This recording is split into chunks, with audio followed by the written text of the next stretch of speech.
यत्र नार्यस्तु पूजन्ते रमन्ते तत्र देवता.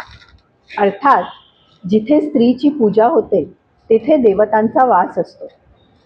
हा श्लोक मला आज का आठवला माहिती आहे का? अगदी बरोबर, महिला दिन. 8 मार्च आंतरराष्ट्रीय महिला दिन आहे.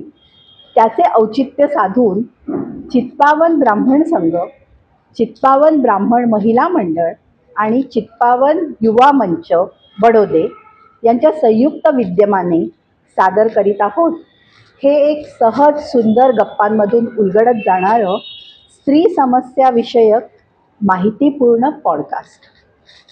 नमस्कार, मी वैजयंती दांडेकर आणि आपल्यासोबत आहेत बडोद्यातील प्रख्यात स्त्रीरोग तज्ज्ञ डॉक्टर पल्लवी सातारकर.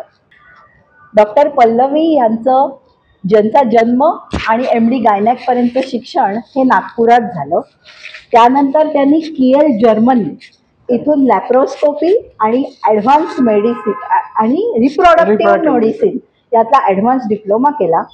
गेली 20 वर्ष त्या अनंत IVF आणि सरोगसी सेंटर या त्यांच्या हॉस्पिटलमध्ये अनेक महिलांना मातृत्वाचा आनंद देतात. 50हून अधिक नॅशनल आणि इंटरनॅशनल कॉन्फरन्समध्ये सहभागी होण्याचा मान त्यांना लाभलेला आहे. डॉक्टर, आमच्या या पॉडकास्टमध्ये तुमचं खूप खूप मनपूर्वक स्वागत. धन्यवाद. सुरुवात करताना अगदी पहिलाच प्रश्न म्हणजे स्त्रीरोगतज्ञ व्हावं असं तुम्हाला का वाटलं? म्हणजे त्यामागची प्रेरणा किंवा असा काही प्रसंग होता का काय? प्रेरणा तर खरीच मी स्वतः स्त्री आहे आणि म्हणजे तसं पाहिलं तर या प्रश्नाचे उत्तर द्यायचं तर 2 भागामध्ये मी देऊ इच्छिते. पहिलं तर की ऍडमिशन मिळायला पाहिजे, इच्छा कितीही असली तर देवाची कृपा मला अगदी हवं होतं ते. आणि दुसरं म्हणजे की याच्यापेक्षा चांगलं सोसायटीला परत करण्याचं काही मला अपॉर्च्युनिटी सारखं वाटलं की हे फारच अप्रतिम आहे. आणि मी स्वतः स्त्री असल्यामुळे या विषयामध्ये आणि त्यांचे सगळे प्रॉब्लेम्स आयडेंटिफाय करायचे, त्याच्यासाठी वेगळी मेहनत करायची गरज नाही. It is very much natural की हे होणारच होतं. त्याच्यामुळे आय फेल्ट ब्लेस्ड की मला स्त्रीरोग तज्ञामध्ये ऍडमिशन मिळाली आणि मी सक्सेसफुली ते पार पण पाडलं. खूप छान. त्यामुळे बडोद्याला पण एक तज्ज्ञ स्त्रीरोग तज्ज्ञ मिळाली आणि जसं मीही तुमची पेशंट आहेच त्यामुळे मला माझ्यासाठी खूप चांगला परिचय आहे. तर आता म्हणजे मुलीचं स्त्रीमध्ये जेव्हा रूपांतर होतं तेव्हा त्यातला जो एक पहिला टप्पा असतो बरोबर तो म्हणजे मासिक पाळीची सुरुवात. बरोबर. आता साधारण माझ्या वयाच्या स्त्रियांच्या वेळेस बघितलं तर 14-15 वर्षापासून वगैरे अशी मासिक पाळीची सुरुवात होती. बरोबर. पण हल्ली आपण बघतो तर अगदी 9-10 वर्षापासून सुद्धा मुलींना सुरू होतात. तर यामागची कारणं काय असावी? कारण सगळ्यात मुख्य म्हणजे काय व्हायचं की ज्या वेळेला तुम्ही किंवा मी आपण जे अडोलसंट एज म्हणतो की किंवा प्युबर्टी, जेव्हा मेन्सेस पहिल्यांदा मुलींना येतात तर ती वेळ जी होती ती आधी उशिरा, जसं तुम्ही म्हणाले की 14 ते 15 वर्ष. पण आता काय झालंय की अभ्यासक्रम बदललाय, एक्सपोजर आणि नॉलेज या सगळ्या गोष्टींमध्ये फरक पडला. आपल्याला आपली आई थोडंसं हळूहळू करून सांगायची की बेटा आता ना असं पुढच्या वर्षी किंवा 6 महिन्यात कधीतरी होईल तर घाबरायचं नाही. बरोबर आहे. आपण तेव्हा 7वी मध्ये 8वी मध्ये असायचो. आता काय होतं, मुलांच्या अभ्यासक्रम आणि जे एक्सपोजर, त्यांना नॉलेज जे आहे या जनरेशनला, त्याच्यामुळे बॉडी मॅच्युअर फार लवकर होते. कारण तुम्हाला त्याचं ज्ञान मिळालं की ज्ञानामुळे तुम्ही परिपक्व होतं, शरीर परिपक्व होतं आणि शरीर परिपक्व झालं की तुमचं बॉडी मॅच्युअर झाली की तुम्हाला पिरियड्स येणार. अगदी इतकं सोपं आहे. हे म्हणजे आता तुम्ही जे एक्सपोजर म्हणालात सध्या जे काही OTT वर जे कंटेंट आपण बघतो त्याचा पण यात एक खूप महत्वाचा भाग असू शकतो ना. फारच महत्वाचा, सगळ्याच प्रकारचं. कारण तेव्हा युट्यूब नव्हतं, OTT नव्हते, काहीच नव्हते आणि पिक्चरही कसे सालच बनायचे अक्षरशः. आणि अगदी आता तुम्ही जर बघाल की OTT तुम्ही आता विचारलं तर ॲनिमेशन, ॲनिमेशन मध्ये सुद्धा किस असतो. आणि ॲनिमेशन किती वर्षाची मुलं बघतात? 5-6 वेगवेगळ्या प्रकारच्या हिशोबाने मुलं आपली आवडती कार्टून बघतात. आपल्या मिकी डोनाल्डनी कधी किस नाही केलं, ह्यांचे टॉम अँड जेरी आणि कधी किस नाही केलं. पण म्हणजे असं सगळं जे आहे ना एक्सपोजर, तर त्याला थोडंसं पेरेंटिंग आणि पेरेंटिंग कंट्रोल असायला काही हरकत नाही. हा, म्हणजे तेव्हाच्या काळी बंधनं होती ती बरोबर आता आहे. अजिबातच नाहीये, त्याचा नाही. हा एक भाग झाला. बरोबर आहे. आणि आता ह्याच्याशीच एक अनुषंगाने दुसरा प्रश्न, की आजकाल हे मासिक पाळी खूप अनियमित पण लोकांची, मुलींची होते, म्हणजे असं पण पाहायला हं, मिळतं. हं. तर त्याची पण हीच कारणं आहेत का त्याच्यासाठी काही वेगळी कारणं आहेत? म्हणजे नाही, याचं उत्तर अगदी वेगळं आहे. अनियमित पाळी कसं, की एखाद्या व्यक्तीला किंवा एखाद्या मुलीला जेव्हा पहिले सुरुवातीला जेव्हा मुली प्युबर्टीमध्ये किंवा मेन्स्ट्रुएशनमध्ये, मेनार्की म्हणतात त्याला, जेव्हा पहिल्यांदा स्त्रीला किंवा मुलीला पाळी येते त्याला म्हणतात menarche. That is the age of menstruation. तर हे जनरेशनल राहू शकतं, जेनेटिक राहू शकतं, की आईला लवकर आली म्हणून मग मुलीला लवकर आली. दुसरं, की आईला पण इरेग्युलर याचे पिरियड्स म्हणून मग मुलीला पण इरेग्युलर राहू शकतात. आणि ही इरेग्युलॅरिटी जर नियमित असेल, की जसं दर 1.5 महिन्याने येते, तर then that is normal for that girl. पण एका महिन्यात 15 दिवसात आली, एका महिन्यात 1.5 महिन्याने आली, तर देन दॅट इज इरेग्युलर. म्हणजे ही झाली तुमची बॉडीची डेव्हलपमेंटची प्रोसेस, की ज्याच्यामुळे अनियमितपणा मेन्सेसमध्ये राहू शकतो. दुसरं आहे की पॅथॉलॉजिकल, म्हणजे सिस्ट होणे, पीसीओ होणे, असे भरपूरसे डायग्नोसिस असतात, हॉर्मोनल डिसऑर्डर्स असतात. तर म्हणजे त्याचे पीसीएडी, पीसीओडी पीसीओ म्हणतात. म्हणजे अगदी लेमॅनच्या ह्याच्यातनं अगदी मुलं वाचून येतात. कारण आता तर म्हणजे काय होतं, की गुगलवरती सगळं अवेलेबल आहे. लगेचच लक्षण आलं, फीड केलं, चॅट जीपीटी, हे लोक होमवर्क चॅट जीपीटी वरती करतात. आम्हाला अजून चॅट जीपीटी वापरता नाहीये. बरोबर आहे. म्हणजे काय होतं, मग म्हणतात मॅडम मला ना पिकॉस आहे. मी म्हटलं एखाद्याला आता ही पिकॉकला काय होतंय, पिकॉक म्हणजे, मग मला स्ट्राईक झालं, बेटा तुला पीसीओच म्हणायचं आहे का? तर मग ती म्हणे हा मला ते, पण मला ते आहे. म्हटलं हे डायग्नोसिस तू कुठे केलं? तर मला म्हणे नाही, मी सिम्पटम्स वाचले, मला तसं आहे, तर मला काही तुम्ही ऍडवाइस द्याल का? मग मी म्हटलं पहिला ऍडवाइस आपल्या आईला घेऊन येणे. मग थोडंसं त्यांचं काउन्सिलिंग केलं. तर काय होतं, की अनअवेलेबल इन्फॉर्मेशन पण ती आपल्याला लागू पडते आहे का, कधी कधी आपल्याला माहित नसतं. तर त्याच्यामुळे व्यवस्थित सल्ला आणि तज्ज्ञ लोकांचा सल्ला, ऍटलीस्ट काउन्सिलिंग करून ती गोष्ट डोक्यातनं काढून टाकली पाहिजे. आणि काही काही पॅथॉलॉजिकल कारणं सुद्धा असू शकतात, तर ती सुद्धा रूल आउट करणं जरुरी आहे. म्हणजे सगळ्यात पहिले तर आपण तज्ञ डॉक्टरांकडे जावं. अगदी उगाच गुगल मावशींचं ज्ञान आपण वापरू नये, हे सगळ्यात योग्य आहे. अगदी योग्य, अगदी योग्य बोललात. तर आता म्हणजे ही जी अनियमित पाळी आहे, आता आपण बोललो, तर त्याचा गर्भधारणेसाठी काही अडथळा होऊ शकतो का? हो, गर्भधारणे करता, कारण की हे बघा, गर्भधारण अगदी सोपं आहे, की स्पर्म म्हणजे शुक्राणू हेल्दी असणं, एग एग बनणं म्हणजे स्त्रीबीज बनणं, हे योग्य असणं, आणि त्या दोघांना जे ट्रान्सपोर्ट जे असतं, फॅलोपियन ट्यूब किंवा नर्स म्हणतात, त्या 3 गोष्टी उत्तम असल्या पाहिजे.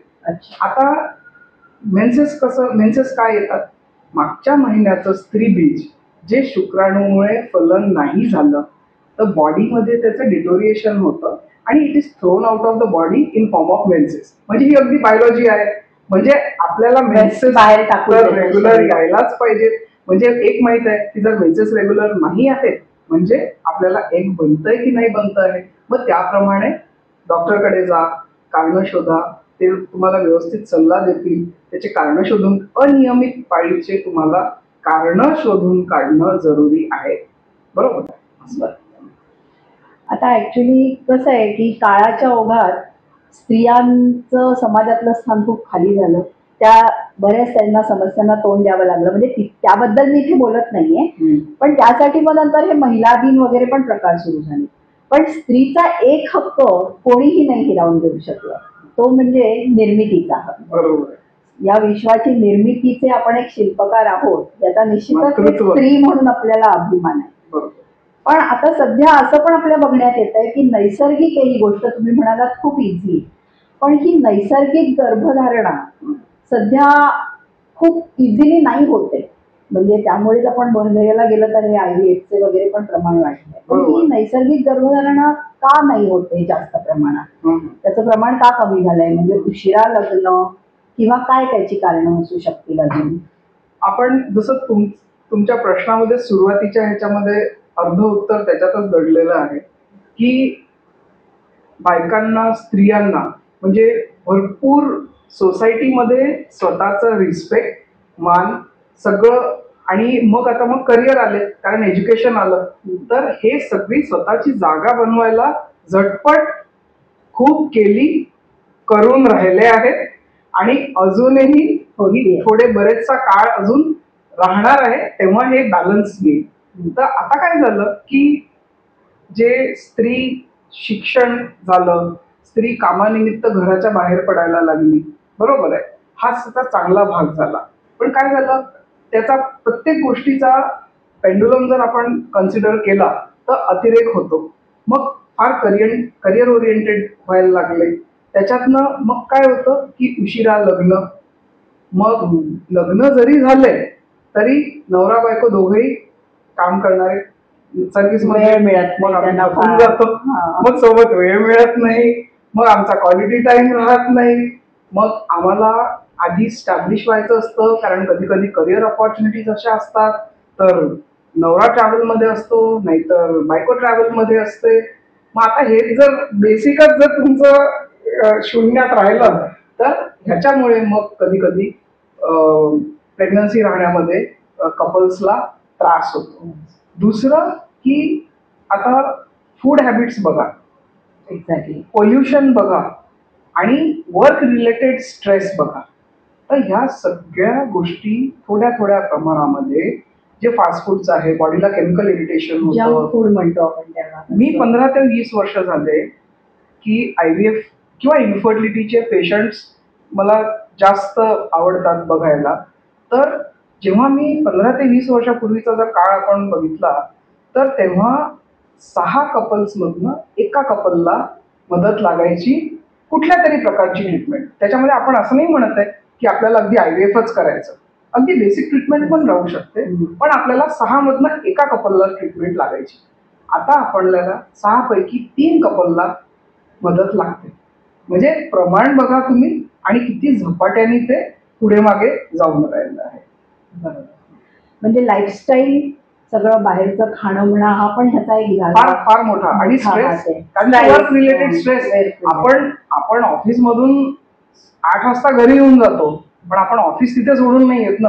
आपले फोन सुरू राहतात, मग आपल्याला मग सगळे रिपोर्ट्स येतात, काही ना काही चालतं. मग म्हणजे जसं मी बिलीव्ह करते की कॉईन जे असतं त्याच्या 2 साईड्स असतात. कोविडने आपल्याला अगदी उत्तम रीते कम्युनिकेशन शिकवलं, फायनान्शियली कसं डिजिटली कम्युनिकेट करायचं ते शिकवलं, बरोबर आहे. पण माणसाचा ॲब्सेन्स त्याच्यामध्ये जाणवायला लागला, कारण आता समोरासमोर बसून बोलायची गरजच नाही राहिली है ना. आई इकडून फोन करते, अरे जेवायला ये टेबलवर, म्हणजे कुठेतरी एक व्यक्तिगत टच होता तो एक कमी झाला. मॉरल पोलिसिंग कुठेतरी यायला पाहिजे, कारण की हे फक्त एकाच सेक्टरला नाही, तर हे सगळीकडे हळूहळू आपल्या आयुष्यामध्ये येत आहे. आणि हे त्याचेच दुष्परिणाम आहेत की प्रेग्नन्सी राहत नाही, कारण की तुम्ही सोबतच राहत नाही, ट्रॅव्हल मध्ये वर्क लाईफ बॅलन्स थोडक्यात खूप महत्वाचा आहे. तो सध्या जरा चाललाय, सुवर्ण मध्य गाठायला सुवर्ण मध्ये गाठायला पाहिजे, आणि आपलं आपणच करू शकतो ते आपणच करू शकतो. खरी गोष्ट. नैसर्गिक गर्भधारणा होत नसेल तर IVF हा त्यावरचा एक उत्तम उपाय आहे. आणि डॉक्टर, आपलं आत्ताच बोलणं झालं त्यानुसार त्यातल्या अतिशय तज्ज्ञ आहेत. तर IVF बद्दल आम्हाला सविस्तर जरा सांगाल का? म्हणजे किती पद्धत खर्चिक आहे का, किंवा त्याचे काही साईड इफेक्ट्स आहेत का? फायदे तर डेफिनेटली त्याचे आहेतच, त्यामुळे इतके सगळे लोक येतात. आणि thanks for such a kind comment. आणि आता IVF जर कन्सिडर केलं की सगळ्यांची एक बेसिक लेमॅनची समजूत अशी असते की इन्फर्टिलिटी किंवा प्रेग्नन्सी राहत नाही, म्हणून ट्रीटमेंट जर करायची असेल तर हा IVF त्याच्यावरती एकच उपाय आहे. IVF त्याच्यातला डेफिनेटिव्ह उपाय आहे. पण IVF सोडून IUI आहे, नॅचरल प्लॅनिंग आहे, काही कधी नुसते साधे औषधं, किंवा आपण मायक्रो ट्युनिंग म्हणतो ना बॉडीला, कधी कधी फक्त व्हिटॅमिन B12 कमी झालेलं असतं, कधी D3 कमी झालेलं असतं. तर कसं मी म्हणते की आपल्याला let us micro tune the body, म्हणजे आपलं मायक्रो ट्युनिंग सायकल कशी मस्त खूप महिने चालवली नसेल, मग फक्त ऑइलिंग केली की ओव्हर ऑइलिंग झालं की त्याची चकाचक कुठे आवाज येत नाही. तर बॉडीचंही तसं करणं जरुरी आहे. म्हणजे काही पार्ट बदलण्याची वगैरे गरज नसते, Part- फक्त ऑइलिंगची गरज हा, असते. कधी कधी most of the times 30% of the cases is only micro tuning आणि एक प्रॉपर सल्ला आणि एक चांगला क्वालिटी टाइम स्पेंड करा. तर तुमचे 20 ते 30% पेशंट्स याच्यामुळे चांगले प्रेग्नंट राहू शकतात. बरोबर आहे. म्हणजे त्यांना हे पटवून द्यायला लागतं. कधी कधी काय होतं की उशिराने लग्न होतं, मग घाई होऊन जाते.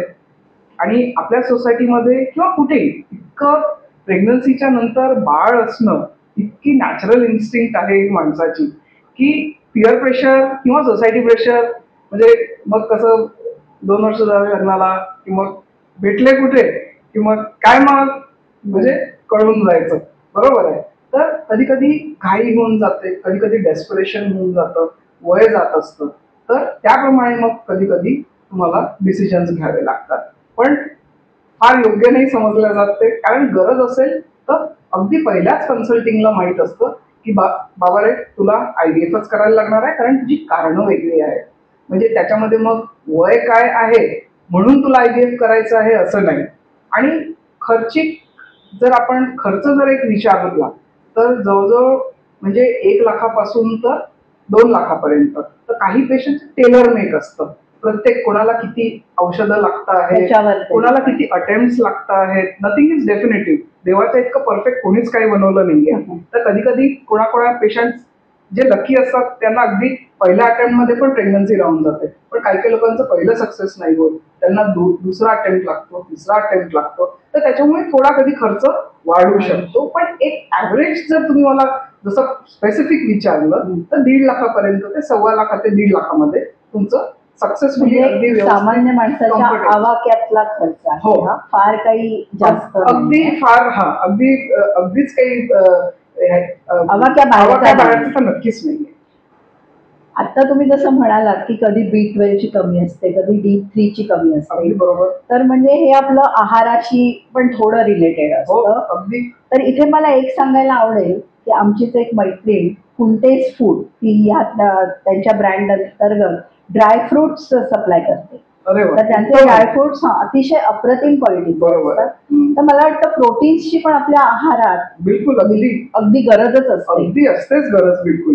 कारण की जेव्हा काही पेशंटचं वजन जास्त असतं तर मग आम्ही त्यांना सल्ला देतो की तुम्ही थोडंसं 5-7 किलो वजन कमी करा. पण मग काय होतं की कार्बोहायड्रेट्स कमी केले, आपल्याला काहीतरी त्यांना रिप्लेसमेंट मध्ये पुढे द्यायला पाहिजे. तर प्रोटीन आणि कसं मग तुम्ही ऑफिसमध्ये जर जात असाल तर आपले मुठ्ठीभर ड्रायफ्रुट्स, म्हणजे त्याच्या ड्रायफ्रुट्सच्या सारखा पॉवर स्नॅक तर आहेच नाही.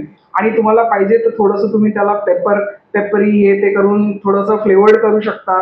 अगदी तसं. आणि मुख्य म्हणजे तशी ती आवडतातच खरं सगळ्यांना. आणि अगदी मुठ्ठीभर, याच्यापेक्षा जास्तही लागत नाही. चहा सोबत घेऊन घेतले आपले छोट्या एका डब्बीत टाकून दिले, डब्बी आपली बॅग मध्ये टाकून दिली. So it becomes a part of your easy carry पण एव्हरीडे हॅबिट.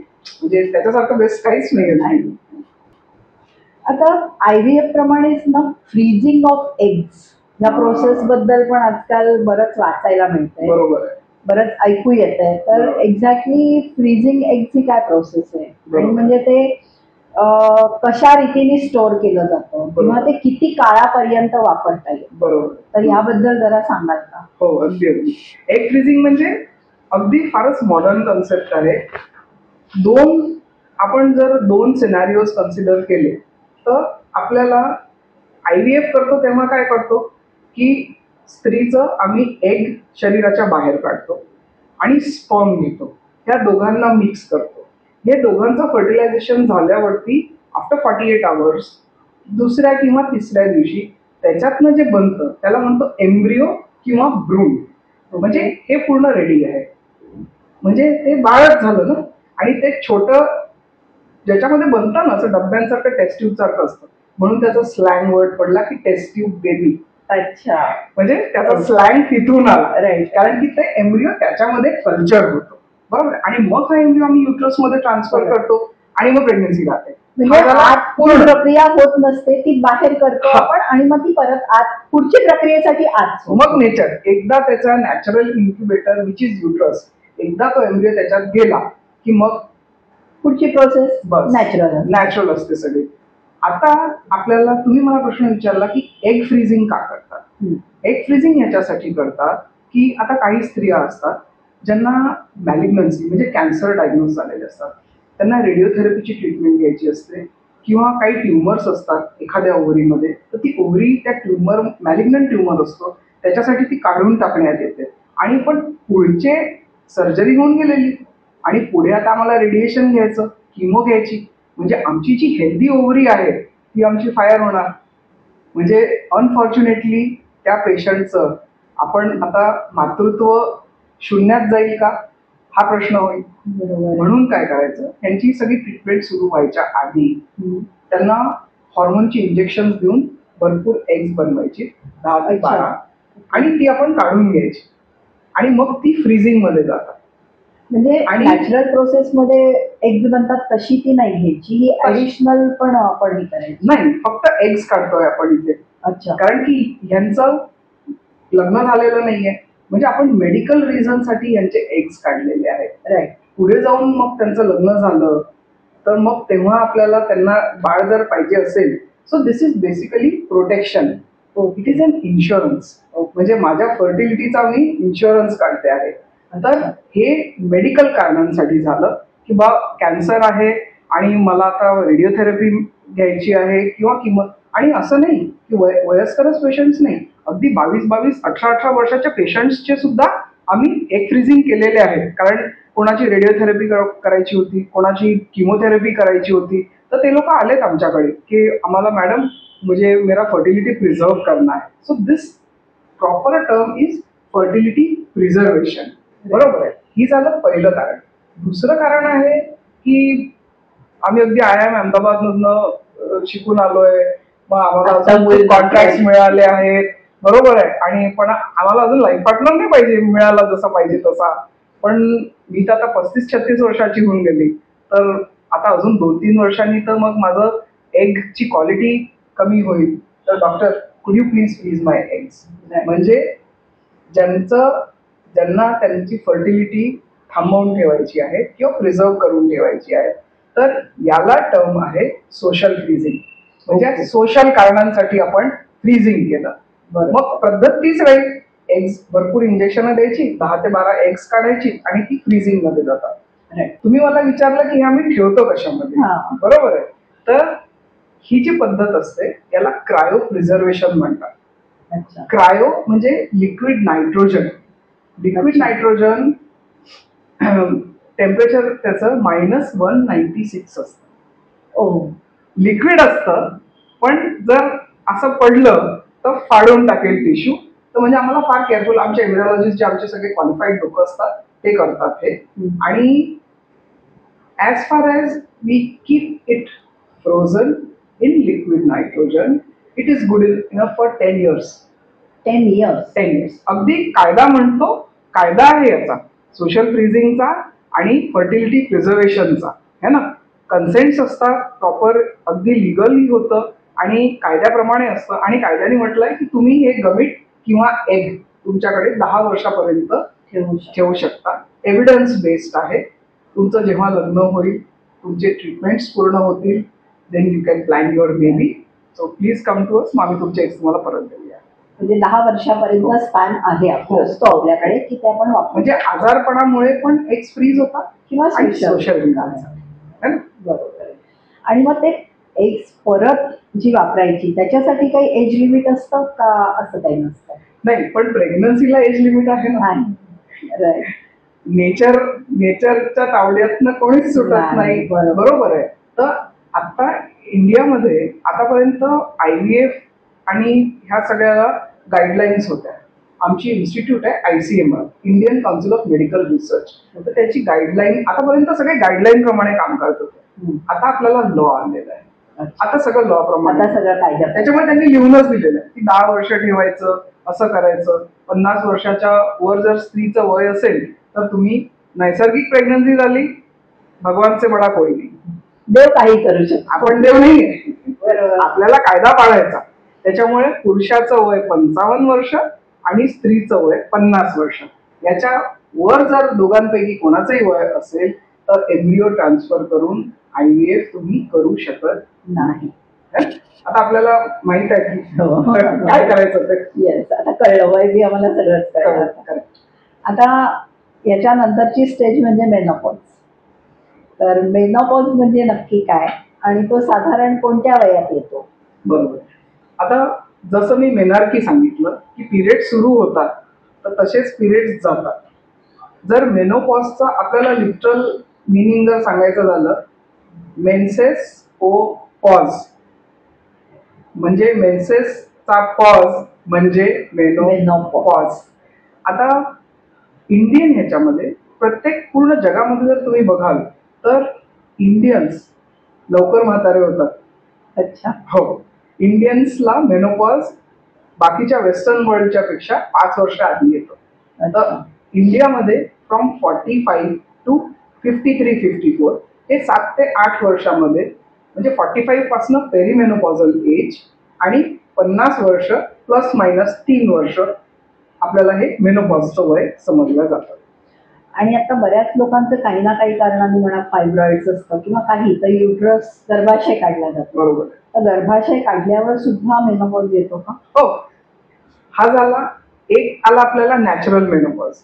गर्भाशयच काढून टाकलं, आमचे पिरियड बंद झाले म्हणजे आम्हाला सर्जिकल मेनोपॉज आला. अच्छा. बरोबर आहे. म्हणजे ती मेनोपॉजचीच प्रक्रिया आहे. मेनोपॉजचीच प्रक्रिया आहे. अच्छा. ब्रेस्ट कॅन्सर आणि सर्व्हायकल कॅन्सर हे दोन पण सध्या एक फार जास्त पर्सेंटेज वाईज बायकांमध्ये पाहायला मिळतात. बरोबर आहे. तर त्याची काय कारणं असावी? हायजीन किंवा अशी काही? बरोबर.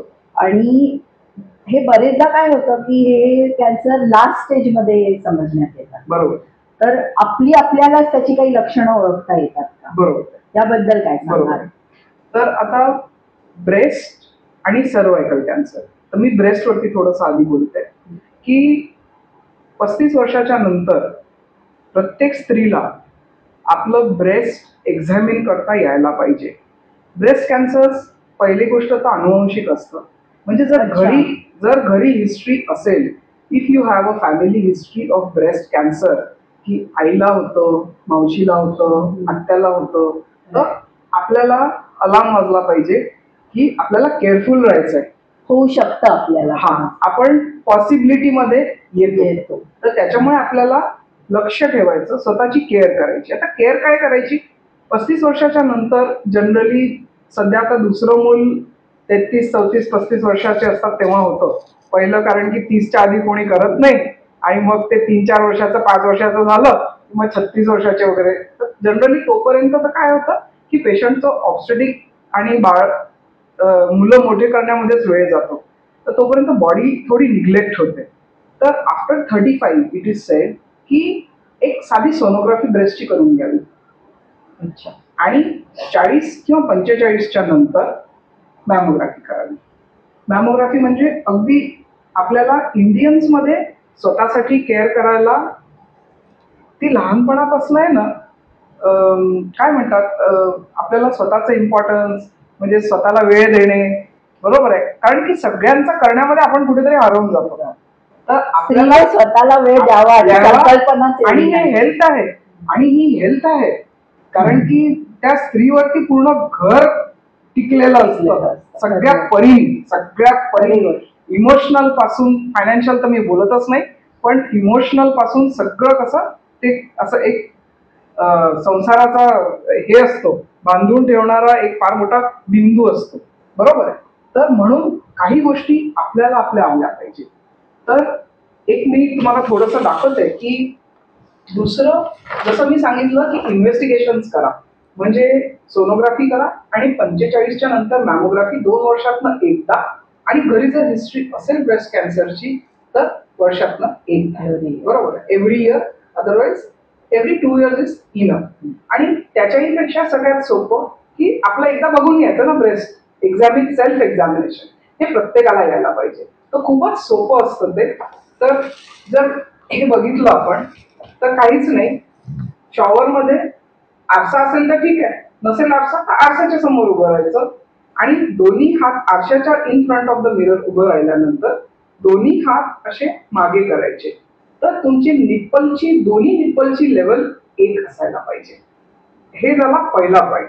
दुसरं स्टेप आहे की बाहेरून आतमध्ये टुवर्ड्स द निप्पल आपला पाम असा फिरवायचा.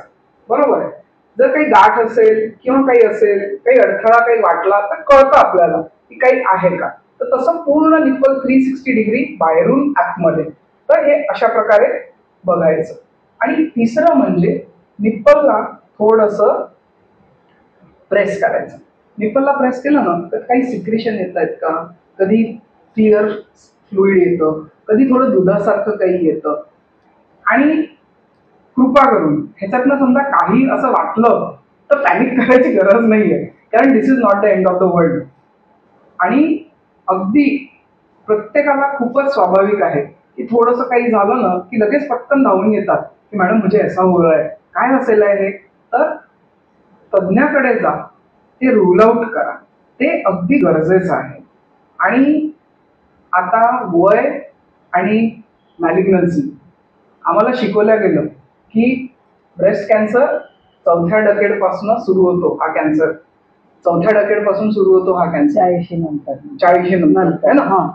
सर्वायकल कॅन्सर किंवा गर्भाशयाच्या मुखाचा कॅन्सर हा आयुष्याच्या 6th डकेडचा कॅन्सर आहे. 60 नंतर. हो. पण आता तसं राहिलेलं. कारण सगळंच लवकर कारण व्हायला सगळंच लागलंय. चेंज झालं. पोल्युशन झालं, केमिकल इरिटेशन झालं, माणसाची लाईफस्टाईल चेंज झाली. आपण सगळं पाकिटातलं खातो, पहिल्यासारखं गरम गरम बनवून होत नाही, मॅगी आलं घरात. तर आपण कारण त्याची शोधायला नाही बसूया, पण आपण आपल्याला जागृत कसं ठेवायचं आज आपण आपल्या शिकतोय. बरोबर आहे. हे झालं ब्रेस्टचं. दुसरं, तुम्ही मला सर्वायकल कॅन्सरचा प्रश्न विचारला. तर cervical cancer mainly sexually transmitted आणि ह्युमन पॅपिलोमा व्हायरल इन्फेक्शन आहे. आणि आता त्याच्यावरती व्हॅक्सिन्स आहे है अच्छा, ना. ओके. म्हणजे जसं स्त्री 45 इयर्स किंवा पेरिमेनोपॉझल एज मध्ये येते तर अॅन्युअल चेकअप मध्ये ह्या दोन गोष्टी आपल्याला मेन कन्सिडर करायच्या. वन इज इदर सोनोग्राफी किंवा मॅमोग्राफी आणि एक पॅप्समियर. खूप कंटाळा म्हणजे आमच्या अगदी सगळ्या तज्ञ लोकांच्या, आमच्या गायनेकॉलॉजिस्टच्या कॉन्फरन्समध्ये सगळे विचारतात की तुम्ही सगळे स्वतः गायनेकॉलॉजिस्ट आहेत, पण किती लोकांनी केलं पॅप. तर किती मोजके 2-3 फक्त गायनेकॉलॉजिस्ट हात वर करतात. बरोबर आहे. म्हणजे हे एक ह्युमन टेंडन्सी दिसते. तर ह्याच्यावरती थोडंसं आपल्याला स्वतःला वर्कआउट करायचं. आणि आता व्हॅक्सिन्स आहेत. बरोबर आहे. व्हॅक्सिन त्यांचं म्हणणं आहे की पहिला सेक्शुअल इंटरकोर्स त्याच्या आधी जर घेतलं तर त्याचं मॅक्सिमम बेनिफिट आणि प्रोटेक्शन मुलींना मिळणार. म्हणजे तर 9 ते सर्वायकल 13 कॅन्सरची अगदी. शक्यता फेटाळून लागणे. अगदी अगदी बिलकुल घ्यायलाच पाहिजे. माझं तर म्हणणं आहे की एकदा बर्थडे गिफ्ट आपण नाही काही दिलं तर चालेल. सगळ्या भावांनी राख्यांना एन्व्हलप देण्याच्या ऐवजी सर्वायकल वॅक्सिन द्या, मॅमोसोनोग्राफीचं अपॉइंटमेंट बुक करा. तर I think it is a very good gesture आणि मुवमेंट. आणि की आपल्याला एक हेल्थची, आपली स्वतःच्या हेल्थची, स्त्रीला जी जागरूकतेची गरज आहे.